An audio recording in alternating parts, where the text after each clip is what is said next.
بسم اللہ الرحمن الرحیم۔ السلام علیکم۔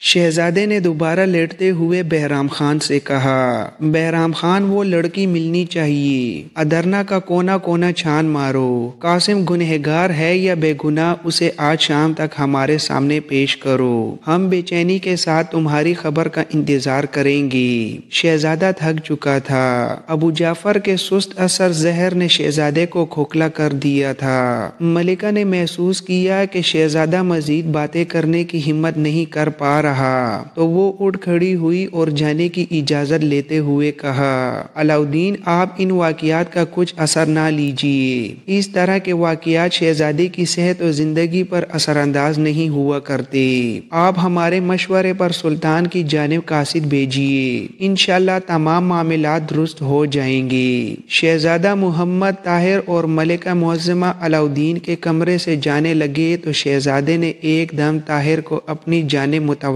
کر لیا۔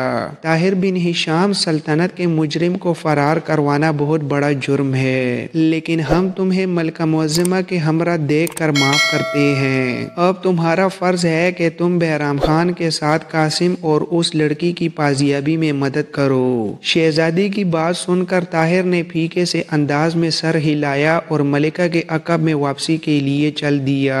طاہر قصر سلطانی سے فارغ ہو کر سیدھا گھر آیا، وہ بے حد پریشان تھا۔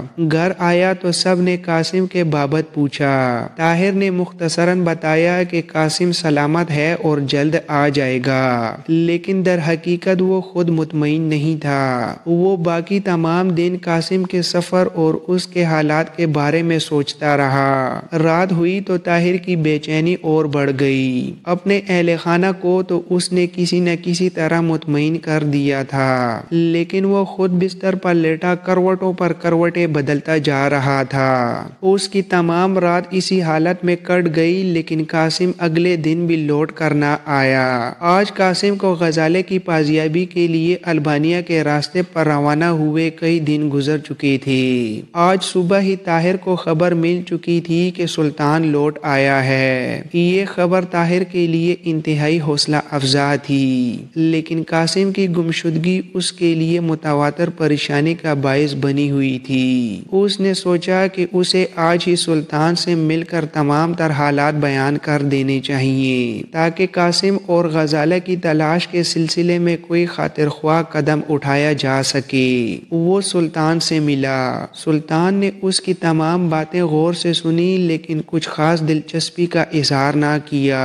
بس اتنا کہا کہ طاہر بن ہشام تم اطمینان سے اپنے گھر میں رہو، ہماری نظر حالات پر ہے، ہم وعدہ کرتے ہیں کہ تمہارے بھائی کو کچھ نہیں ہوگا، تمہیں مزید فکر مند ہونے کی ضرورت نہیں۔ طاہر کے لیے سلطان کی بات بظاہر گول مول تھی، لیکن پھر بھی طاہر کو ایک بے نام سا سکون محسوس ہونے لگا۔ اس بار وہ گھر لوٹا تو اس کی پریشانی آدھی سے زیادہ کم ہو چکی تھی۔ سلطان کونیہ کی بغاوت کا کامیابی کے ساتھ سر کچلنے کے بعد لوٹا تھا۔ امیر کرمانیہ نے ان کے لشکر کا سامنا کسی ایک جگہ پر جم کر نہ کیا، بلکہ سلطان کو ایشیائی کوچک کے مختلف علاقوں میں دوڑاتا رہا اور خود آگے آگے بھاگتا رہا۔ سلطان نے بالآخر امیر کرمانیہ کو سخت شکست دی اور واپس ادرنا لوٹ آیا۔ اسے طے شدہ منصوبے کے تحت کونیہ کی مہم کے بعد جلد ہی شہاب الدین پاشا کی مدد کو روانہ ہونا تھا، لیکن امیر کرمانیہ کے ساتھ معرکہ لڑتے لڑتے اسے اس قدر دیر ہو گئی کہ شہاب الدین پاشا واژاق کے مقام سے لے کر وادی بلقان تک شکست کھاتا چلا گیا۔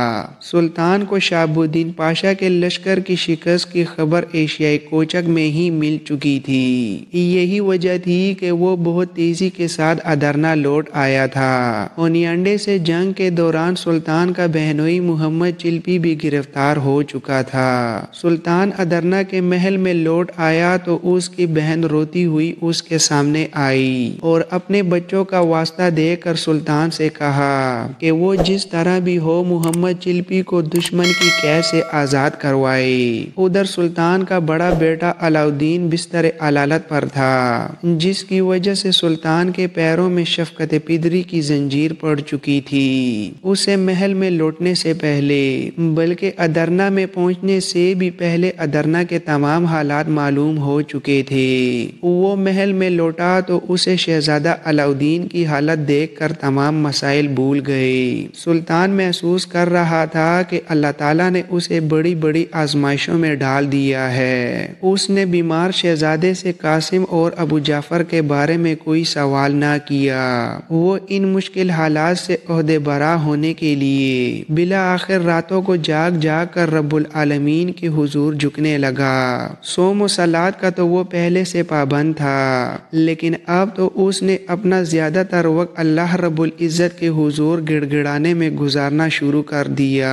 ایک حیرت کی بات یہ تھی کہ اس نے ابھی تک ابو جعفر یا بہرام خان سے کچھ تعارض نہ کیا تھا۔ خود ابو جعفر کو سلطان کے اس رویے پر حیرت ہوئی، حالانکہ شہزادہ علاؤدین اور طبیب سلیم پاشا نے اسے بتا دیا تھا کہ سلطان سب کچھ جان چکا ہے۔ سلیم پاشا کو حیرت تھی کہ سلطان کو محل میں آنے سے پہلے تمام باتوں کی خبر کیسے ہو گئی۔ اب ابو جعفر پہلے سے بھی زیادہ محتاط تھا۔ وہ ایک انتہائی چالاک اور کایاں شخص تھا۔ اس کی چھٹی حص پہلے ہی بیدار رہتی تھی، لیکن اب تو اس کے رونگٹے اور کان بھی ہمہ وقت محتاط رہتے تھے۔ اسے ہر آن اپنی گرفتاری کا خطرہ تھا۔ قاسم کی گمشدگی اور سلطان کی پراسرار خاموشی کسی بہت بڑے طوفان کا پیش خیمہ تھی۔ ابو جعفر سوچنے لگا کہ وہ منصوبہ بندی جو اس نے پہلے سے کر رکھی تھی اب شاید مکمل طور پر کارگر ثابت نہ ہو۔ اس نے سوچنا شروع کر دیا کہ اسے فوری طور پر اپنے منصوبے پر عمل کر دینا چاہیے۔ اس کی سمجھ سے سلطان کی خاموشی بالاتر تھی۔ قصر سلطانی میں موجود اس کے کارندے اسے پل پل کی خبر دیتے رہتے تھے، جن میں سر فہرست سلیم پاشا تھا۔ ایک روز سلیم پاشا نے ابو جعفر کو بتایا کہ سلطان نے اپنے بہنوئی محمد چلپی کی رہائی کے سلسلے میں صلیبی افواج کے سپہ سالار ہونیانڈے کے ساتھ خط و کتابت شروع کر دی ہے۔ یہ خبر ابو جعفر کے لیے غیر متوقع نہیں تھی۔ اسے پہلے ہی اندازہ تھا کہ سلطان کی بہن سلطان کو مجبور کر دے گی کہ وہ ہونیانڈے سے محمد چلپی کی رہائی کی بات چیت کرے۔ چنانچہ اس نے حیرت کا اظہار کیے بغیر کہا، لیکن کیا سلطان نے ہونیانڈے سے انتقام لینے اور ہنگری پر لشکر کشی کا ارادہ ترک کر دیا ہے؟ ابو جعفر کی بات پر طبیب سلیم پاشا نے کہا، نہیں، سلطان صلیبی لشکر کے خلاف تیاریوں میں مصروف ہے۔ اپنے بہنوئی کی رہائی اس نے صرف سفارتی سطح پر چاہی ہے۔ آج کل سلطان چاروں طرف سے مصیبتوں میں گر چکا ہے۔ اس کا بیٹا علاؤدین اب بہت جلد اس کی جانشینی کے قابل نہیں رہے گا۔ ان حالات میں اگر کسی طرح سلطان کو ہلاک کر دیا جائے تو یوں سمجھیے کہ سلطنت عثمانیہ کا باب مکمل طور پر بند ہو جائے گا۔ سلیم پاشا کی بات سننے کے دوران ابو جہل مسلسل زہریلے انداز میں مسکراتا رہا اور پھر اس نے کہا، یہ تم کیسے کہہ سکتے ہو؟ سلطان کا چھوٹا بیٹا شہزادہ محمد خان بھی تو عنقریب جوان ہونے والا ہے۔ نہیں مقدس باپ، محمد خان ایک تو ابھی بہت چھوٹا ہے۔ سلطان کی ہلاکت کے بعد وہ تخت حکومت نہیں سنبھال سکے گا، اور دوسری بات یہ کہ وہ نااہل اور کمعقل ہے۔ اصل خطرہ تو ہمیں شہزادہ علاؤدین سے تھا جو ہمیشہ ہمیشہ کے لیے ٹل چکا ہے۔ ابو جعفر بہت مسرور تھا۔ سلیم پاشا کی باتوں سے اسے یوں لگتا تھا جیسے ادرنا کا کھیل اس وقت اسی کے ہاتھ میں ہے، لیکن اچانک اسے سلطان کی پراسرار خاموشی یاد آئی اور بے چین ہو گیا۔ اس نے سلیم پاشا سے کہا، لوگان، میری چھٹی ہی سلطان کی طرف سے مطمئن نہیں۔ مجھے ہر گھڑی یوں لگتا ہے کہ سلطان کے آدمیوں کی خفیہ نگاہیں میری نگرانی کر رہی ہیں۔ مجھے یوں بھی لگتا ہے کہ قاسم بن ہشام میرے آس پاس ہی کہیں موجود ہے۔ آج میں تم سے اس لیے ملا تھا کہ مارسی کی صحت کے بارے میں دریافت کر سکوں۔ میں سمجھتا ہوں کہ اب مجھے ادرنا میں مزید نہیں رہنا چاہیے۔ سلیم پاشا نے پورے غور سے ابو جعفر کی بات سنی اور یہ سوچ کر کہ ابو جعفر جانا چاہتا ہے اسے گھبراہٹ ہونے لگی۔ وہ جانتا تھا کہ ابو جعفر کے چلے جانے کے بعد ادرنا میں کیسر کے کام کی تمام تر ذمہ داری اسی پر عائد ہو جائے گی۔ اس نے متفکر لہجے میں ابو جعفر سے کہا، مقدس باپ، مارسی اب بالکل ٹھیک ٹھاک ہے، البتہ طویل سفر اور گھوڑے کی سواری سے ہو سکتا ہے کہ اس کے زخم کھل جائیں۔ بہتر تو یہ ہوتا کہ آپ اسے کسی آرام دہ سواری میں البانیہ کی جانب لے چلتے۔ آپ تو چلے جائیں گے لیکن میں سوچتا ہوں کہ ادرنا میں آگ کے شعلے بھڑکانے کا کام کس وقت شروع کیا جائے گا۔ لوگان تم فکر مت کرو، ابو جعفر کچی گولیاں نہیں کھیلتا، میں نے تمام بندوبست کر دیا ہے، مجھے تو سلطان کے رد عمل کا انتظار تھا۔ یاد رکھو ادرنا میں بغاوت پھیلانے کا اصل مقصد یہ ہے کہ سلطان صلیبی لشکروں کے خلاف کوچ کرنے کی ہمت ہی نہ کر سکے، اسے اپنے دارالسلطنت میں اتنے مسائل پیش آ جائیں کہ وہ ہونیانڈے سے ٹکر لینے کا خیال ہی ترک کر دے۔ اگر ہمیں یہ مقاصد شہر میں ہنگامہ اٹھائے بغیر پورے ہوتے ہوئے نظر آتے ہیں تو ہمیں وقتی طور پر بغاوت پھیلانے کی کوئی ضرورت نہیں۔ اس کے برعکس سلطان کو زہر دے کر ہلاک کرنے کی منصوبہ بندی پر غور کرو۔ لیکن اگر سلطان ہونیانڈے کے خلاف اپنا ناقابل تسخیر لشکر لے کر روانہ ہونے کی کوشش کرے تو تمہاری ذمہ داری ہوگی کہ تم ینیچری میں موجود اپنے عیسائی بھائیوں کو بلوے اور فسادات کا آخری اشارہ دے دو گے۔ شہر میں جگہ جگہ آگ کے شعلے اٹھ کھڑے ہوئے تو سلطان کا کوچ کرتا لشکر خود بخود رک جائے گا۔ سلیم پاشا حیرت زدہ آنکھوں کے ساتھ قیصر کے اس جاسوس کی باتیں سن رہا تھا اور ابو جعفر کی منصوبہ بندی اور حکمت عملی کی داد دیے بغیر نہ رہ سکا۔ اب اس کے پاس صورتحال واضح تھی۔ ابو جعفر کے چلے جانے کے بعد اسے سلطان کے ارادوں پر نظر رکھنی تھی۔ اگر سلطان صلیبی لشکروں کے خلاف کوچ سے باز رہتا تو ینیچری کی بغاوت کو مکمل طور پر روکنا سلیم پاشا کی ذمہ داری نہیں تھی، اور اگر سلطان کوچ کا ارادہ کرتا تو ادرنا کو خون ریزی کے حوالے کرنا بھی سلیم پاشا کا کام تھا۔ اس کے سامنے سب سے بڑا کام سلطان کے قتل کی منصوبہ بندی تھی۔ ابو جعفر اور سلیم پاشا دیر تک اپنے آئندہ لائے عمل کی منصوبہ بندی کرتے رہے۔ یہ طے پایا کہ فی الفور ابو جعفر کا ادرنا سے روانہ ہو جانا ہی سب سے بہتر ہے، کیونکہ قاسم کی گمشدگی اور سلطان کی پراسرار خاموشی در حقیقت ابو جعفر کے خلاف خطرے کا اعلان تھی۔ چنانچہ ابو جعفر کے فرار سے لے کر سلطان کے قتل تک تمام معاملے طے کر چکنے کے بعد سلیم پاشا نے ابو جعفر سے اجازت لی اور اپنے گھر چل دیا۔ اگلے دن جمعۃ المبارک تھا۔ ابو جعفر ادرنا کا مشہور خطیب تھا اور وہ یہ نہیں چاہتا تھا کہ ادرنا کے لوگ اسے خطبہ جمعہ میں غیر حاضر پائیں۔ چنانچہ اس نے خطبہ جمعہ کے بعد ہفتے کی شب رات کی تاریکی میں مارسی کو لے کر البانیہ کی جانب روانہ ہونے کی حکمت عملی تیار کر لی۔ کسی بھی قسم کے ہنگامی حالات کے لیے متبادل لائے عمل بھی سوچا گیا، اور وہ یہ تھا کہ اگر ابو جعفر کو اس دوران اچانک گرفتار کر لیا جاتا ہے تو ینیچری میں موجود اس کا تیار دستہ اسے پہلی منصوبہ بندی کے تحت بزور شمشیر فوری آزادی دلائے گا اور اسے برگ رفتاری سے شہر سے باہر ایک خفیہ مقام پر پہنچا دیا جائے گا جہاں اس کے تجربہ کار ساتھی مارسی کو لیے ہوئے موجود ہوں گے، اور اس طرح یہ لوگ بجلی کی تیزی کے ساتھ فرار ہو جائیں گے۔ شاید ابو جعفر کے نصیب میں متبادل لائے عمل کے ذریعے فرار ہونا ہی لکھا تھا، کیونکہ عین اس وقت جب وہ سینکڑوں لوگوں کے سامنے خطبہ جمعہ ادا کر رہا تھا ایک انتہائی عجیب و غریب واقعہ پیش آیا۔ ہوا یوں کہ خطبہ جمعہ جاری تھا، لوگ باادب ہو کر مسجد میں بیٹھے تھے کہ اتنے میں منبر خطابت کے قریب سے ایک لمبا تڑنگا شخص اٹھا جس نے اپنے چہرے کو اپنے امامے کے پہلو میں چھپا رکھا تھا۔ ابو جعفر منبر پر بیٹھا خطبہ پڑھ رہا تھا کہ وہ شخص چلتا ہوا منبر کے پاس آ کر ٹھہر گیا۔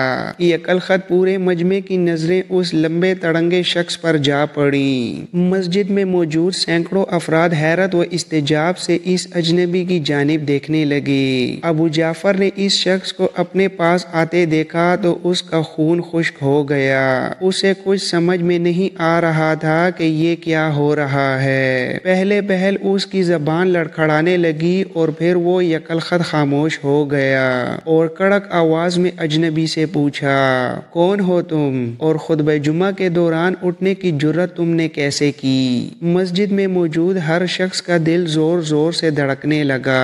اس شخص نے ابو جعفر کی بات کا کوئی جواب نہ دیا اور اپنے چہرے کو پھیر کر عوام کی جانب کر لیا۔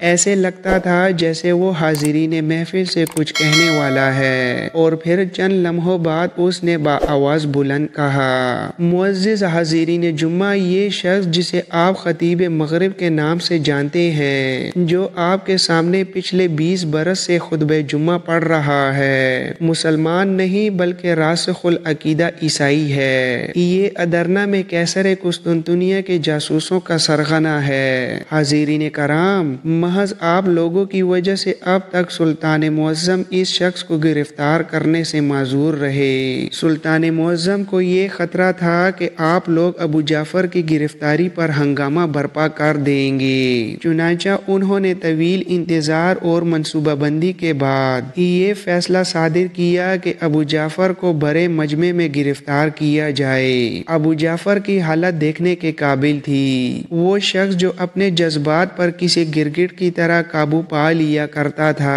آج اس کی تمام مہارت اور تجربہ درے کا درا رہ گیا۔ سخت سردی کا موسم تھا لیکن اس کا جسم پسینے سے شرابور ہو گیا۔ اس کا چہرہ دیکھ کر یوں لگتا تھا جیسے کسی نے اس کی کلائی کاٹ کر اس کا سارا خون نکال لیا ہو۔ اب اسے سلطان کی پراسرار خاموشی اور قاسم کی گمشدگی کی صحیح وجہ سمجھ آئی۔ تو سلطان نے یہ چال کھیلی تھی۔ ابو جعفر کے فرشتوں کو بھی خبر نہ تھی کہ اسے گرفتار کرنے کے لیے خطبہ جمعہ کا انتخاب کیا جائے گا۔ یہاں تو نہ اسے کوئی بچانے والا تھا اور نہ ہی اس کا کوئی محافظ دستہ۔ مجمع میں صرف ایک شخص ایسا موجود تھا جو ابو جعفر کی خفیہ تنظیم کا رکن تھا۔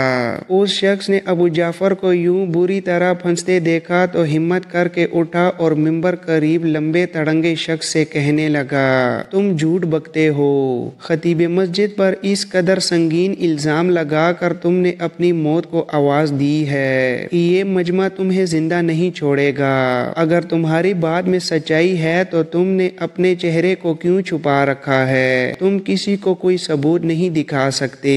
ہم خطیب مغرب کے مرید اور مقتدی ہیں۔ تمہاری اس گستاخی پر تمہیں معاف نہیں کر سکتے۔ وہ شخص انتہائی جذباتی انداز میں بات کر رہا تھا۔ ابو جعفر نے اپنے کارندے کو کھڑے ہوتے دیکھا تو اس میں تھوڑی جان آئی۔ اب وہ کس قدر سنبھل چکا تھا۔ اس کے دماغ نے فوراً کام کیا اور گرجدار آواز کے ساتھ مجمع سے مخاطب ہو کر کہا، پکڑ لو اس نہنجار کو جس نے اسلام کے ایک پرانے خادم کو بڑے مجمع میں عیسائی کہہ کر اسلام اور سلطنت عثمانیہ کی توہین کی ہے۔ لوگ پہلے ہی سنسنی کی شدت سے چیمگوئیوں اور خسر پھسر میں مصروف تھے۔ بعض من چلے اور جوشیلے نوجوان اپنی جگہ پر بار بار پہلو بدل رہے تھے۔ جو ہی خطیب مغرب نے حکم دیا، وہ جوشیلے نوجوان اٹھے اور منبر کے پاس کھڑے نقاب پوش کو پکڑنا چاہا۔ ابھی وہ ایک قدم بھی نہ بڑھا پائے تھے کہ پوری مسجد ایک گونجدار آواز سے گونج اٹھی۔ یہ گرجدار آواز سلطان مراد خان ثانی کے محافظ دستے کے سپہ سالار طغرل بیگ کی تھی۔ طغرل بیگ نے شیر کی طرح دھڑتے ہوئے کہا، خبردار کوئی اپنی جگہ سے نہ ہلے۔ طغرل بیگ کے ہاتھ میں ننگی تلوار لہرا رہی تھی اور اس کی پشت پر شاہی محافظ دستے کے بہترین سپاہی برہنہ شمشیریں لیے کھڑے تھے۔ مجمع میں جو کوئی جہاں کہیں تھا وہیں بیٹھ گیا۔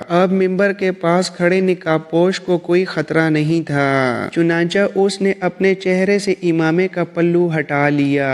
یہ قاسم بن ہشام تھا جو آج سے کئی روز قبل مارسی کی بازیابی کے لیے البانیہ کے راستے پر روانہ ہوا تھا۔ اس نے انتہائی تیز رفتاری کے ساتھ ایک دن اور ایک رات اپنا سفر جاری رکھا، لیکن اسے پورے راستے میں اس قسم کے کوئی آثار دکھائی نہ دیے کہ مارسی کے اغوا کنندگان اس راستے پر آئے ہوں۔ اس نے جگہ جگہ مختلف لوگوں اور دہقانوں سے بھی دریافت کیا لیکن اسے کوئی سراغ نہ ملا۔ اب اسے اندازہ ہو چکا تھا کہ مارسی کو ابھی تک ادرنا سے کہیں اور منتقل نہیں کیا گیا۔ وہ جانتا تھا کہ ادرنا سے صرف دو ہی راستے نکلتے ہیں، ایک وہ جو ایشیائی کوچک کی طرف جاتا ہے اور دوسرا وہ جو یورپ کی طرف۔ ایشیائی کوچک کی جانب مارسی کے لے جائے جانے کا سوال ہی پیدا نہیں ہوتا تھا، چنانچہ اس نے ایشیائی کوچک کو نظر انداز کرتے ہوئے صرف یورپ کی جانب سفر جاری رکھا، اور جب اسے یقین ہو گیا کہ مارسی کو ابھی تک ادرنا سے نکالا ہی نہیں گیا تو اس نے واپس ادرنا لوٹنے کا فیصلہ کیا، لیکن وہ یہ سوچ کر مایوس ہوا کہ اب ادرنا میں اس کی واپسی کے تمام دروازے بند کر دیے گئے تھے۔